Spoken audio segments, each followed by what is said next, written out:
Mike from Kage Innovation today, and we're going to talk and we're going to give you a full tour of the place here. And we're going to talk a little bit about how they got started, and Mike's actually been in the landscape industry his whole life, pretty much since day one, kind of like me, and he's grown this business from the ground up, from nothing, and he's got that in the field experience like a lot of the competitors don't have, which is a really cool story. So you want to just kind of share what your experience is and why you started Kage? I'd love to, Carson. So first of all, I want to say, it's not just me, right? I didn't do this all on my own. It takes help, it takes assistance, and it takes relationships.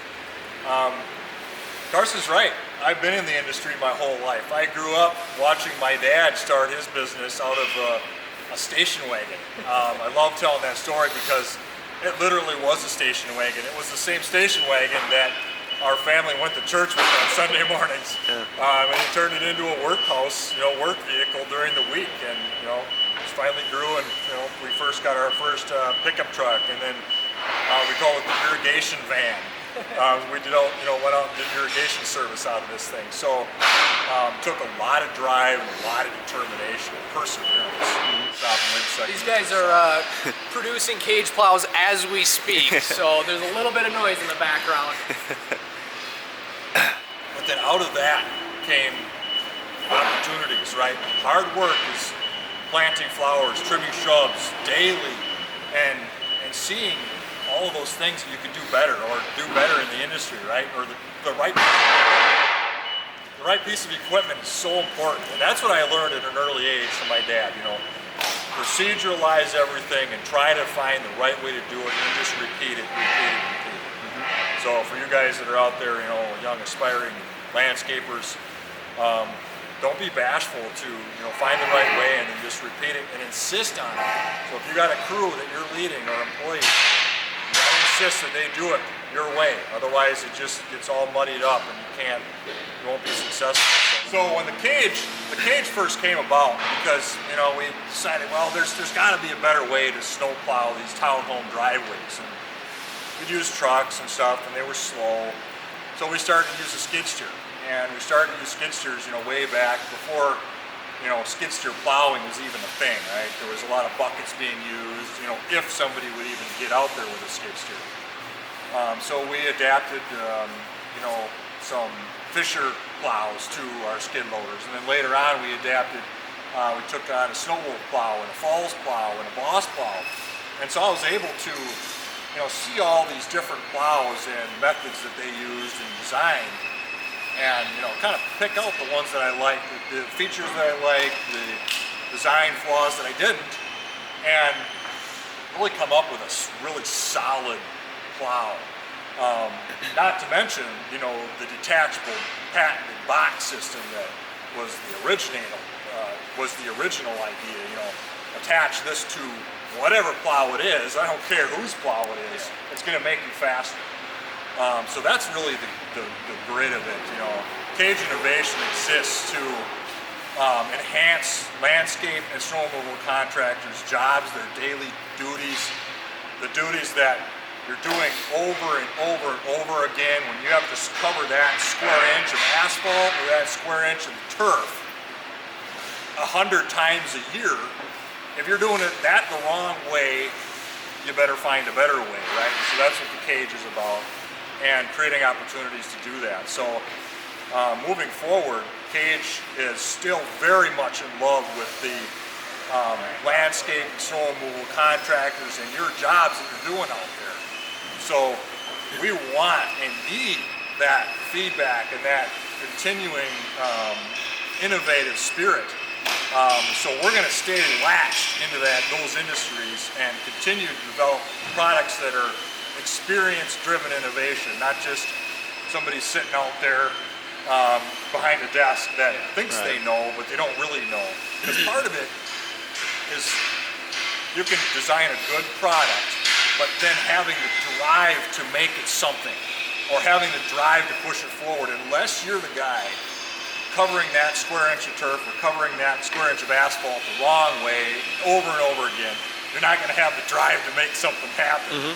Right, so that's kind of the... And that's what's made your products so much different from everyone else. And you guys don't just do snow plows, you do all kinds of different equipment for your snow blowers, set of tires for his skid loader, all kinds of different things, because he's been out there his whole life doing it, and you have that experience knowing what works. No, this doesn't work, it's a terrible idea. And you've broken stuff many times, your own stuff, testing and all kinds of stuff like that.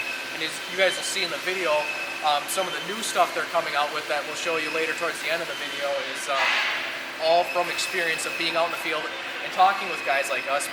Mike reached out to us here, and we figured we'd come up and do a video because we're local, we're in the same area, but that's the type of people they are here. It's that experience, they want to work with the customers and things like that, and that's how they've become such a reputable, good brand.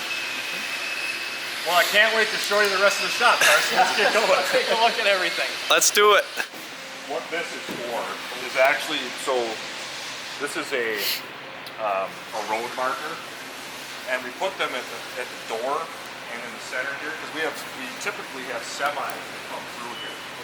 So these semis are doing deliveries, and what I want these doors are wide enough for 2 lanes of traffic, and so I want the semis to stay on one side or the other. Right. So this forces them. You know, there's one on the outside of that door, and there's one in the center here. You can see the line in the middle.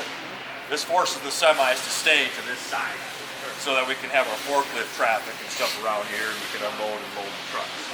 Because whatever processes we add, there's going to inevitably be trucks that need to feed that process. Yep.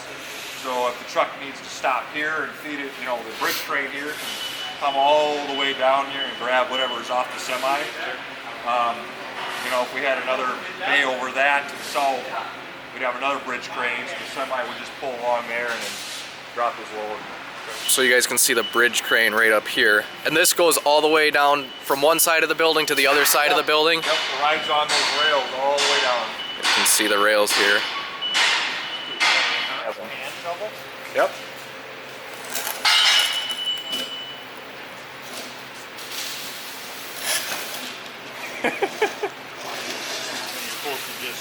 So the idea with that handle there is that you can windrow.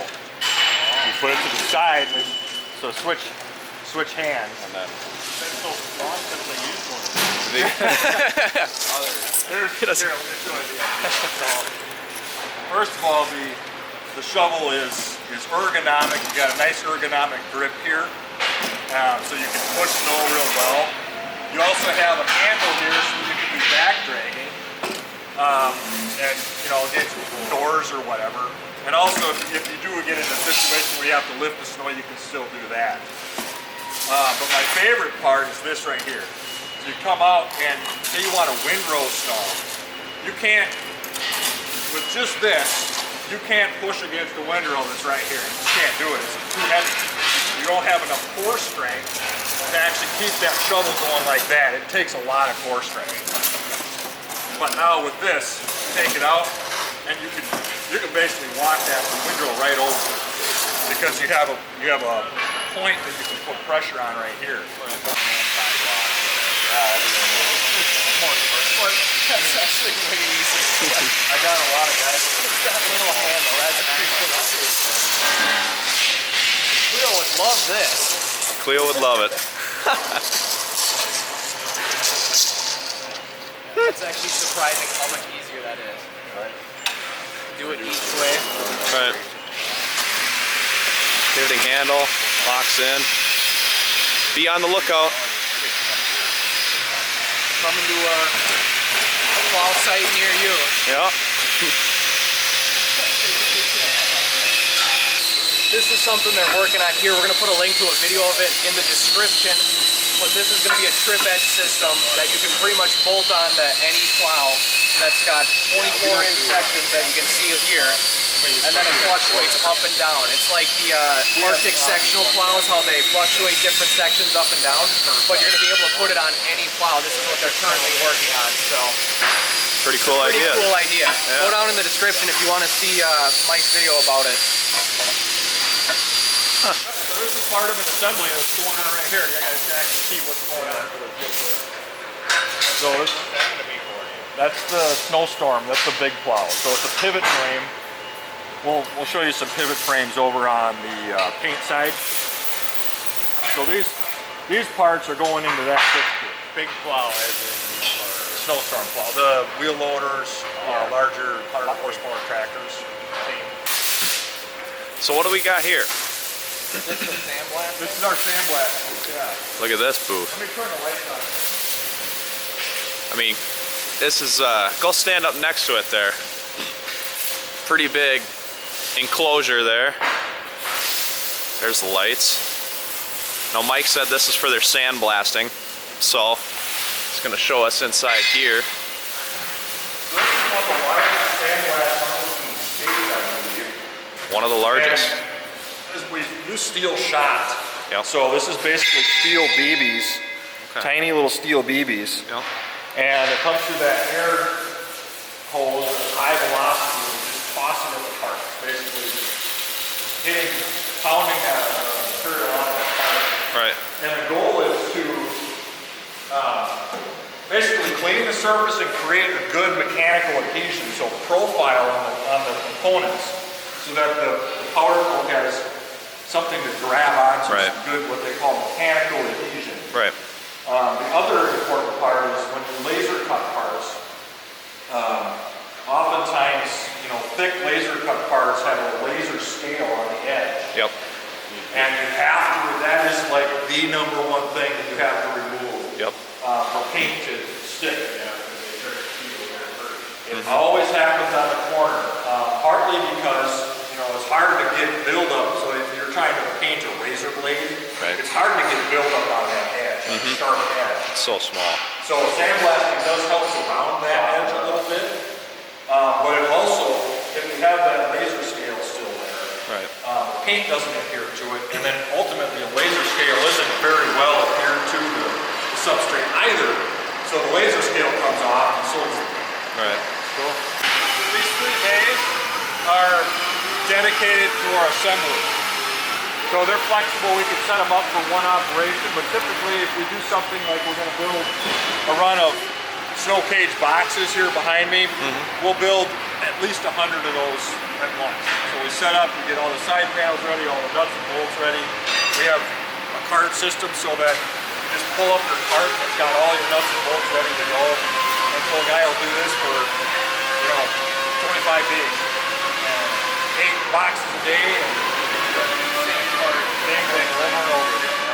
So it looks like, if you guys didn't get it before, basically everything starts from the raw materials over on that side, and then there's a big horseshoe around to welding over here, and then from there it comes over to sandblasting, and then between sandblasting and assembly, it's got to go off to paint then, Right. and it gets powder coated or painted, Yep. and then from there it comes back, it's assembled here, and then we'll start with Yep. Out to shipping. Out to Okay. shipping. what are the tires for? So Wheel Caddy product. You'll have to check that out on our website. So we make a sulky product for the back of a walk-behind mower. And Oh yeah, I've seen that. when I was, back in the mowing every day, when I was 17, 18, 19, and we used to run another brand that would always, we'd always have to replace the bearings and the wheels and all that stuff all the time. Every season we'd have to go through them, and a couple months into the season, we'd be going behind the mower and it'd be doing this, because it's all sloppy. Yeah. And then I remember mowing 3M Center, and up by building 235, it was just this dry, bumpy spot in the hole, and it was a long day project. And I just remember promising myself, mowing this one day, bouncing, I'm getting a siding, bouncing along, I'm like, there's gotta be better. So promised myself, someday I'm gonna invent or make a suspension, something that's got some give to it, some suspension. So that's what we did with the 500 series. That was released many years ago, and it has a suspension feature and a lot of other features that you'll have to look at. It's got a lot of improvements to the platform, kind of how you're able to pitch yourself forward, the quick release to be able to take it off when you don't want it. Just also the beefier, this longevity. The wheels that we use are tapered roller bearing, and they're 3-piece wheels. So in order to replace the tire, you just take the wheel apart rather than having to fight with tire irons. So, Oh. Okay. Yep. I don't remember how many we did last year. But, yeah, so that's a part of it. That's the platform part. Yeah. And then you got the two wheels that go on the sides, and then you got whatever particular arm assembly you choose. We have 3 different models now of the wheel caddy. There's the 250, which is the economy version. Doesn't have any suspension, but it still features all the longevity idea, right? Sure. Still the good bearings. It's going to last forever, basically. It still has the nice, heavy-duty, quick release to the mower. Next is the 500. That's kind of like the Cadillac, the mainstay. That's the one that just has the suspension and as well as the longevity. And then there's the 360, which we just came out with recently, that has the longevity, has the suspension, but also you can spin it around underneath the arm. So that requires you to use much smaller tires though, to get underneath that arm. But you can spin it around and you go backwards, get off of it and go backwards, and it just flips around. Right. So normally with one, you can't go backwards with it. We don't ever use one, but you can't normally back up. You have to either stay on it and guide it, which I don't have a problem doing, and that's how I grew up doing it. Yeah. But a lot of guys found that they don't want to do that, or it's tricky. Yep. So or you step off and it jackknifes and then it starts tearing up the grass. Yeah. Sideways. So. And then how do you normally, because you're saying the quick connect on it, but how do you, on a normal one, how do you disconnect it? Well, you have to take a pin out, you have to take another pin out and slide it out. Usually that's a greasable joint, and so it's really messy. So our quick release is actually a PTO shaft. Oh yeah. Well, that's actually part of it, but that's not. So we do use a lot of PTO drive linkage in our bearings. So they'll last forever. Right. Because they're not spinning at high RPM or anything like that. You got a lot of maintenance pivots that are made in the millions. Is kind of what the idea is around that. So the quick release part, like I said, is a spline shaft, and it's just a quick release PTO that we just use to attach to the wall. A lot quicker, not all messy and greasy. Yep. On a daily basis, we're replenishing that rack and making sure that cutting edges are ready to go out to the customer. Are cutting edges the most commonly sold or replaced item, I would imagine? Cutting edges and polyurethane skids are the 2 biggest ones. So we have all of that close proximity here to the shipping desk. These guys can be efficient. I think we ship out about 5 or 6 LTL trucks a day, as well as will calls, and then UPS packages. Those can range from 150 lines a day to 15 lines a day. It just depends. And if someone's in the area and they want to just come and buy one and pick one up, is that possible too? Absolutely. Then, or okay? Yep, we can call stuff too. What you have? You get some John Deere stuff here? Or is that Yep. That's something. Those are undercarriage mounts. So we also produce a system, an undercarriage system that makes you so you have a 3-point hitch on the front of your tractor. Okay. So you can put the plow right on Put that. the plow on the front. And that's that. the only purpose that we really, that's why we make the undercarriages, is just for the attachment to the plow to make it easy. Because tractors are, underutilized. They're utilized in Canada. That's kind of all they use. Right? It's just wild how few tractors are used in the U.S. compared to Canada. Sure. What's the benefit to a tractor versus a skid loader or wheel loader? There's a few. There's a few pluses and minuses. First of all, it's availability. Here in the Midwest, tractors are more available. If you go to the East Coast, all they're using is tractor loader backhoes and wheel loaders and skid steer. That's all they use. There's no tractors because there's not as much farming. There's not as much ditch mowing and stuff like that happens. But secondly, so if they're available, that means they're probably available for rent, and so you can rent them for cheap. In fact, we used to rent a 120 horsepower tractor and put a 12-foot blade on it for about $1,100 a month, which is dang near a skid steer rental for a snow removal program. So you can get a lot more pushing power potentially for your monthly rate. Third is they usually have a higher road speed. Unless you get into a real big wheel loader, you can travel faster. You have good visibility. And fourth, if you ended up having to like move piles or place piles and then haul them out, whereas opposed maybe you could blow the pile like up over a retaining wall or over into a retention pond if that's allowed. Snow blowers are way cheaper to employ a guy to run a tractor and a big snow blower than it is to haul the snow, truck it away. Yeah. All right, so before we get into this next part, this is something brand new, not yet released to the market, that Kage is developing. They're going to release it in the next 2 months, so stay tuned to see what they have to say about that. But I weirdly get super excited about stuff like this. Anyone that's kind of in the know with the salt brine and the anti-icing industry, you guys know this is the future. And if you guys aren't familiar with this stuff, you need to look into it if you're in this industry, because it is where the future is headed.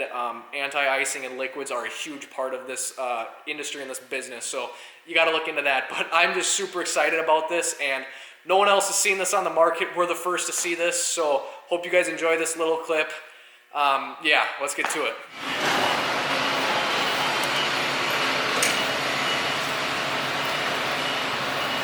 Something they're making now?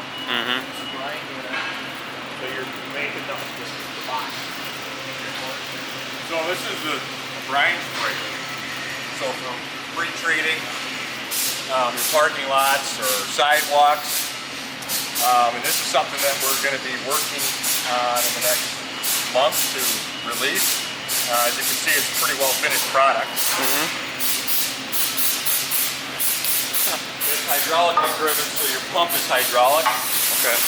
To spray the liquid out of these nozzles here. Sure.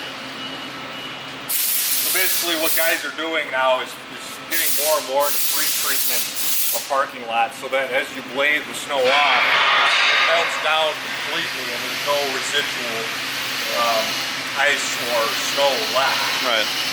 It also, the brine pre-treatment process also creates a film or a layer between the substrate and the snow or ice that's coming down so that it cannot stick. Right. Pushes off. Makes a much cleaner lot surface or sidewalk. More and more guys are getting into this and finding that it's potentially sometimes an upsell to your customers too. Right. Yeah, I took a MNCCA class or whatever to be certified in like smart salting or whatever, something like that. They're requiring all like the city guys and everything to do it too, and they're realizing that anti-icing or some type of brine treatment is really going to be the future in it. And it works way more efficiently. You're going to save on salt and using a lot less material. It's definitely the future. The other thing they said was there's no one that really makes, a lot of these municipalities and counties and stuff, they're making their own equipment because no one really makes a super good, sturdy brine setup. And I was thinking about this all winter, like making something of my own and something. To see that you guys are doing it now, that's super cool. Yeah, this is a sprayer, so there's two components that a guy needs to consider when he's getting into brine or application. It's first of all the application technology, whether you're going to use something like the liquid rage on a skid steer, a wheel loader, or a tractor, or on a truck. How are you going to apply this? Then the other part is how are you going to get the brine? Are you going to make the brine? Right. Because if you are going to make the brine, that means you need the equipment to do it and the ability to store it. Now the good news is you can store it outside because it's not going to freeze. But you still need the equipment somewhere. So there's a lot of guys that in fact make the brine and will sell you the brine too. So, and I've heard some of the municipalities or counties, I've heard some friends say that they're selling it as well. So you can go to the county or whatever because they've got all the equipment to make it. You can buy it from them per gallon or whatever and do it that way. And you can save on salt. I've heard numbers like 30% savings, but the other aspect that the guys that are talking long term, that are looking at the environment changes and things that are happening in the government and on the municipal side, is that rock salt might not ever go away, but it's going to be much more restricted because of the lack of it. Right. And the environmental impact. You know, when you come into like the St. Croix River Valley or the Stillwater area, groundwater, there's a much higher sensitivity to the environmental impact of the river. And when the river doesn't freeze, they're going to look right at the farmers and at the guys putting all the salt down on the roads. Yeah. Right. So that's going to be another big part of why people are moving to brine and that. So it's a much you can put down a lot less salt and use like calcium chloride to help keep that freezing temperature really, really, really low. Right. And still get the the effects that you need. So it's a good idea. Yeah. So the unique part about this. So this is just a standard skid loader plate. Hook it up to skid steer, tractor if you have the plate. So you can adjust it out. Little wheel loader. And then what comes, so it looks like the nozzle here, there's individual sprays that come out of it. Yep. So this isn't a mist. No. This isn't a mist. This is more of a stream. I think there's 5 streams or 6 streams that come out, and kind of it's more of a penetrating stream. Misting. We're gonna bleed. Yeah. A bleed from you that stream. leach out, right? Yeah. So the pattern that you get, when you go by, you get streams that are about this close together.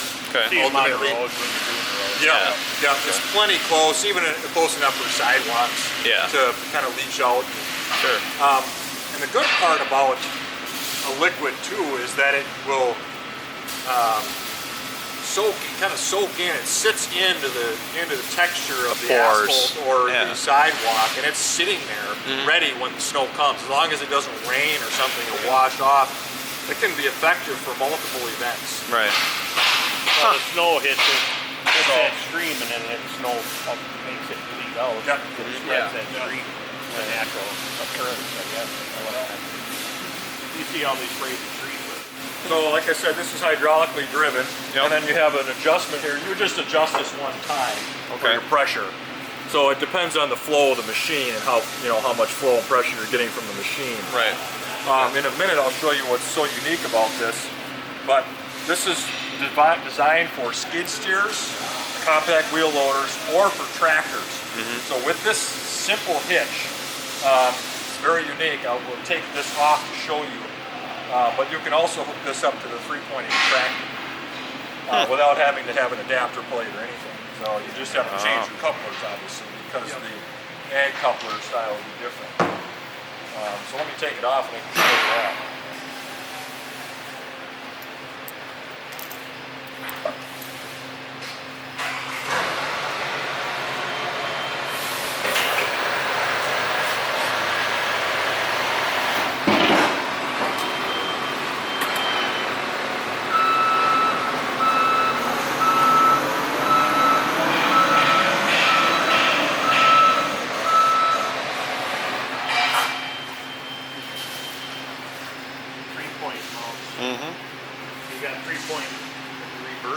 So you got 3-point arms that go in here. This is for category 2. Or you can do your eye match or your quick Go right in there, and then this pulls up. Slide a pin in here. And you got your top link.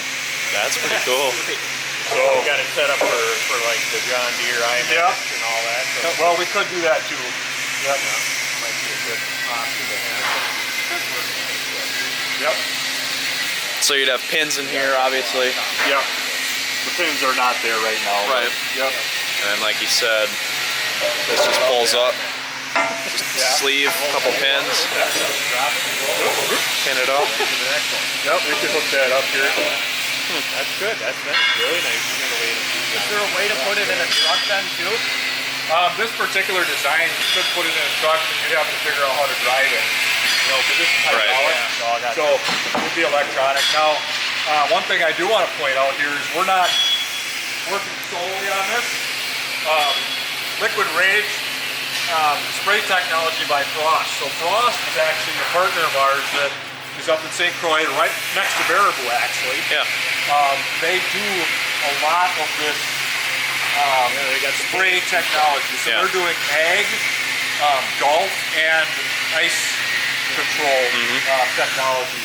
I like this idea. 'Cause they were talking about, when I've been to a couple of the state bids, they're, for snow plowing, usually with the state of Minnesota, it's a request for proposal, which means they don't always take the lowest bid. So if you guys are interested in doing commercial work or government work, they're usually looking for somebody that's going to provide the best value for the state. So if you can do a brine application when your competitors can't, even though you might be more expensive overall, they still might go with you.